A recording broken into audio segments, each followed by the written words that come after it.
Hi guys, welcome back to explore literature. इस video के अंदर हम डिस्कस करने वाले हैं novel sons and lovers by D H. Lawrence के इंपॉर्टेंट क्वेश्चंस। आई होप आपने डिटेल्ड वीडियो देख लिया होगा जहाँ पे सारा सब कुछ इस नॉवल के बारे में कंप्लीट किया गया है। So now will start with the first question, and if you haven't subscribe the channel तो प्लीज़ वो भी कर लो।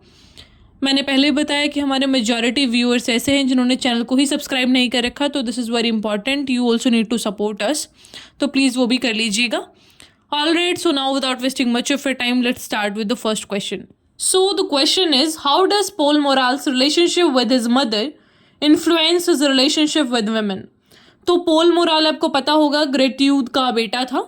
तो किस तरीके से जो ये इंसान है इसका कैसा रिलेशनशिप रहा इसकी मदर के साथ, और उस वजह से उसका क्या इन्फ्लुएंस पड़ा with the relationship with other women's, जो कि मरियम थी और एक थी क्लेरा।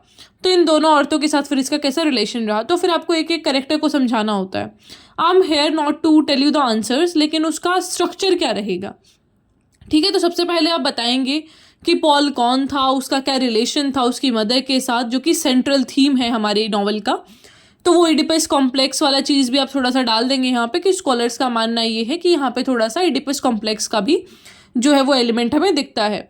फिर उसके बाद आप बताएंगे कि इसकी मदर का कितना ज़्यादा एक ओवर बियरिंग सा लव था इसके लिए, इमोशनल डेवलपमेंट कैसा हुआ, फिर कितने डिफ़िकल्टीज आए इनके रिलेशनशिप में, तो वो चीज़ें आप बताएंगे। फिर आप डिक्लेयर करेंगे कि कैसा रिलेशनशिप था इसका मरियम और क्लैरा के साथ। तो एक एक करके आपको रिलेशनशिप्स को एस्टेब्लिश करना है ताकि आपका आंसर भी बड़ा बने and you don't have that कि वर्ड्स की कमी हो रही है आपके पास। So you just start with a perfect structure. एक साइड में नोट बना लो कि हाँ, पहले I will be describing this, पहले मैं पॉल का और उसकी मदर का रिलेशन बताऊंगा, then I will be telling कि इसमें कौन सा कॉन्सेप्ट आया है इडिपल कॉम्प्लेक्स वाला, then you will be telling कि मरियम क्लेरा कौन थी, उनके साथ पॉल का कैसा रिश्ता था, और उसकी मदर के जो रिश्ता था उसकी वजह से उस पर क्या इम्पैक्ट पड़ा, because he use to think कि उसकी मदर बहुत खुश है। ठीक है, उसको ऐसा लगता था कि भाई मेरी मम्मी तो बिल्कुल खुश है, परफेक्ट लाइफ चल रहा है उनका। इस वजह से वो दूसरों से भी ये एक्सपेक्ट करता था, जो और विमेन थी क्लैरा और मरियम, कि मेरी मदर की तरह ये लोग बिहेव करे, एक जो नॉर्मल टेंडेंसी रहता है। तो वही चीज़ वो एक्सपेक्ट करता था, जिसकी वजह से उसे बहुत प्रॉब्लम आया फिर अपनी लव लाइफ में भी।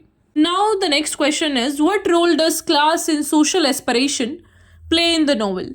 तो जब हम थीम्स डिस्कस कर रहे थे मैंने आपको तब भी बताया कि कितना इंपॉर्टेंट है ये सोशल एस्पिरेशंस और क्लास वाला थीम, जहाँ पे हमें देखने को मिलता है कि जो क्लास स्ट्रक्चर है वो कितना एक बेसिक एलिमेंट है सोसाइटी का, और किस तरीके से वर्किंग क्लास का स्टेटस रहता है, मोरल फैमिली कैसे स्ट्रगल करती है। फिर आप यहाँ पे बात करेंगे कैसा उनका लाइफ स्ट्रक्चर था, पूरा लाइफ स्टाइल कैसा था, क्योंकि मिसेस ग्रेटिट्यूड एक बार तो ये भी सोचती हैं कि भाई मेरे को ये थर्ड जो चाइल्ड है अपना वो नहीं वो करना चाहिए, प्लान करना चाहिए, because they were not able to fulfil वो जो बेसिक नेसेसिटी है वो अपनी लाइफ का वही नहीं कर पा रहे थे। तो फिर क्या ही सारे वो जो क्वेश्चंस थे आपको उनको निकाल के लेके आना है कि what were the things they were thinking at that time. जब एक इंसान के पास पैसा नहीं होता वो कैसी चीज़ें सोचता है, क्या फिर क्लास टेंशन्स होती हैं, उनका रिलेशन मतलब उनका जो पूरा करेक्टर है वो कैसे डेवलप होता है आपके इकोनॉमिक स्टेटस के बेसिस पे। जैसा आपका इकोनॉमी ऐसा रहता है, स्टेटस रहता है, जो भी आपका सोशल स्ट्रक्चर, उसके हिसाब से भी इंसान का कैरेक्टर बहुत डेवलप होता है। जो इंसान जैसा रहेगा, जैसा पैसा उसने देखा होगा, जैसे लोग उसके आसपास देखे होंगे, वो उसी हद तक सोच पाएगा।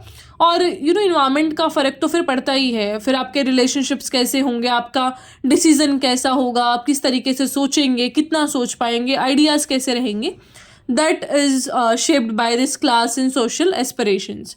तो ये आप बताएंगे। फिर उस टाइम की सोसाइटी के बारे में भी आप बता सकते हैं कि उस टाइम पे क्या कुछ सिनेरियो था। Now the third question is, in what ways are the female characters in Sons and Lovers portrayed as strong और पैसिव। कि जो वुमेन कैरेक्टर्स हैं उनको कैसे दर्शाया गया है, क्या कुछ रोल था वुमेन कैरेक्टर्स का। तो मैं आपको पहले भी बहुत बार स्ट्रक्चर बता चुकी हूँ कि सबसे पहले आपको जो क्वेश्चन पूछा है उससे ही शुरुआत करनी चाहिए, फिर बीच में आप कुछ भी कर सकते हैं ऐड ऑन। जब आपके पास कंटेंट नहीं है, फिर देखो कंटेंट नहीं है तो फिर तो आप स्टोरी के बारे में लिख दो, पूरी कहानी लिख दो, तो वो आप कर सकते हैं। लेकिन otherwise the thing should be very clear कि क्या पूछा गया है, क्या बताना है, वो स्ट्रक्चर आपके माइंड में क्लियर होना चाहिए। सबसे पहले आप बताएंगे कि फीमेल कैरेक्टर्स का क्या रोल है, कौन कौन सी फीमेल कैरेक्टर्स है। फिर आप स्टोरी में उनका क्या एक प्रेजेंस है उसके बारे में बताएंगे, उनका क्या रिलेशन था दूसरे मेल मेंबर्स के साथ।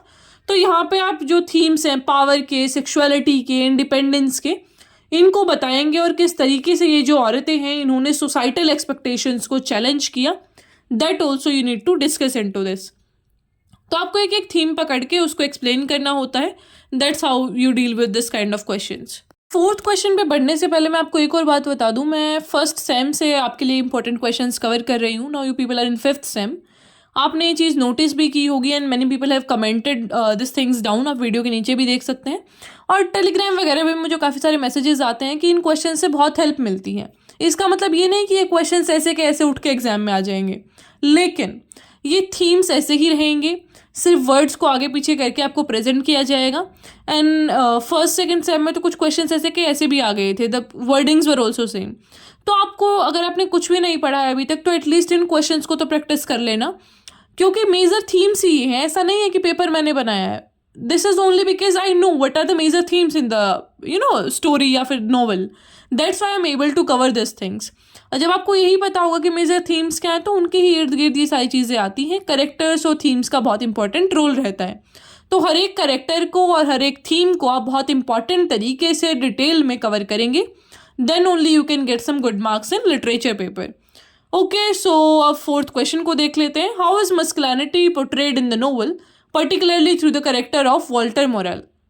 तो आप ये बता देंगे कैसे वो एक ट्रेडिशनल वर्किंग क्लास आदमी था, फिर उसका क्या रोल था एज अ फादर, वो फादर के रूप में कैसा था, अपने बच्चों से कितना प्यार करता था नहीं करता था, अपनी बीवी के साथ कैसा था।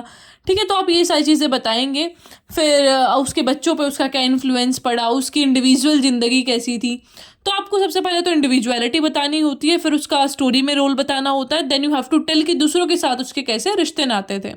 तो मस्कुलिनिटी को आपको यहाँ पे थोड़ा क्रिटिक करके दिखाया गया है इस पूरी कहानी में कि what we think of a typical male character in the story, कि भाई सबका पालन पोषण करेंगे, सबके लिए he will be the one who will be doing taking care of everyone there, कि ठीक है सबकी डिमांड्स का, सबकी नीड्स का वो ध्यान रखेंगे। लेकिन हमारे जो ये वाले कैरेक्टर हैं मिस्टर मोरेल, इनका थोड़ा अपोजिट कैरेक्टर है। ये अपना अल्कोहल वगैरह पीते हैं और थोड़ा सा वर्किंग कंडीशंस भी इनका ऐसा ही है, फैमिली कंडीशन भी कुछ ठीक नहीं है, तो इस वजह से ये थोड़े से वो जो टिपिकल मेल कैरेक्टर होता है उससे अलग है। Then the last question is character of Clara और मिसेस ग्रेट्यूड मोरेल। तो देखो कैरेक्टर किसी का भी आ सकता है, लेकिन इस नॉवल में जो वुमेन कैरेक्टर्स हैं वो ज़्यादा इंपॉर्टेंट है, तो आप इनको तो बिल्कुल ही मत छोड़िएगा। इनकी एक एक डिटेल आप देखेंगे कि किस तरीके से इनका रोल था। तो अप्रोच कैसे करना होता है, सबसे पहले तो उस कैरेक्टर को ही डिस्क्राइब करना स्टार्ट कर दो। फॉर एग्जाम्पल क्लैरा कौन थी, फिर उसके बाद आप बताएंगे उसके रिश्ते दूसरों से कैसे थे, मतलब कि what kind of daughter she was, what kind of lover she was, फिर उसका क्या कहानी में रोल है, क्या वो एक इम्पॉर्टेंट कैरेक्टर है, अगर इम्पॉर्टेंट कैरेक्टर है तो कैसी है, फिर स्टोरी लाइन बता देना बीच में कि कहानी में ऐसे ऐसे हुआ था, then is summarise with character of the person, फिर थोड़ा एडजेक्टिव से बता देना कि यार ये ऐसी ऐसी थी। तो इन शॉर्ट आपको एक फर्स्ट पैराग्राफ और लास्ट पैराग्राफ में तो ये दिखाना है कि you are legit interested in to attempting this question, और ऐसा मतलब आप कुछ भी नहीं लिख रहे हैं। तो थोड़ा सा ऐसा आपको प्रेजेंट करना होता है। Presentation is very much important in literature exam, फिर वो कोई भी लिटरेचर हो, हिंदी, उर्दू, इंग्लिश, जो भी, ठीक है, लिटरेचर में जो प्रेजेंटेशन है उसका बहुत ज़्यादा रोल होता है। All right, so this was all about this important questions. I hope आपको समझ आया होगा। कोई क्वेश्चन क्वेरी जो भी है उसे आप पूछ लीजिएगा। You can follow me on Instagram, Telegram, email, जहाँ पे भी आपको क्वेश्चन पूछना है वो पूछ लेना, कमेंट सेक्शन में भी। ओके, एंड जिस भी टॉपिक पे आपको नेक्स्ट वीडियो चाहिए वो भी बता दो। All right, so I will meet you the next video. Till then take care, stay happy, stay healthy.